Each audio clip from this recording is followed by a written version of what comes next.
Now, how long do you think it takes to cycle from John O'Groats to Land's End? Crikey. It takes 3 days to go coast to coast. 1,000 miles, 3 weeks. Well, and there's plenty of hills. Too many hills.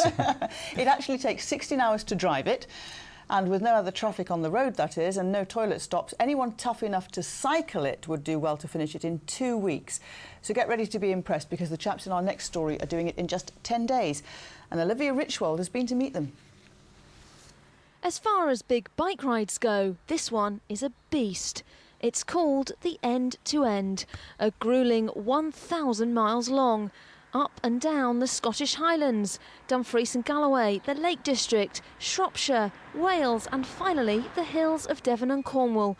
Joe and Rob will cycle almost 100 miles a day over 10 days.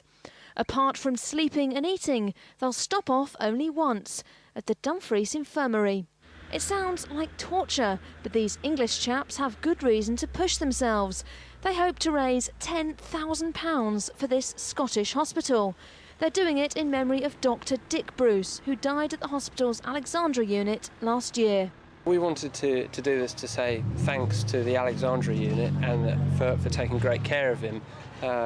They made a great difference to his final few months. He was in fine spirits, he was well looked after, he always had a story of what was going on around him. He thoroughly enjoyed the baths here and the care that he got.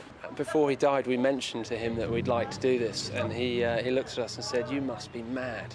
And I think at moments we've looked at each other and agreed with him and said, "We are mad." The End to End is one of the toughest cycle rides, especially at the pace these boys are pushing themselves. So who's best, uncle or nephew? We're not that competitive. We're not that competitive. He's probably better than me. He's 7 years younger than me. He's only a few years older than I am, and it has showed in a couple of places on our ride. In the end, the only winner will be this hospital.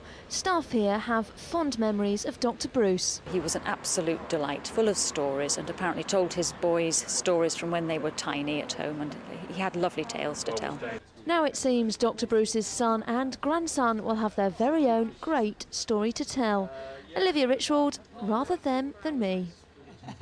And Olivia will be catching up with them over the weekend and will bring you her report.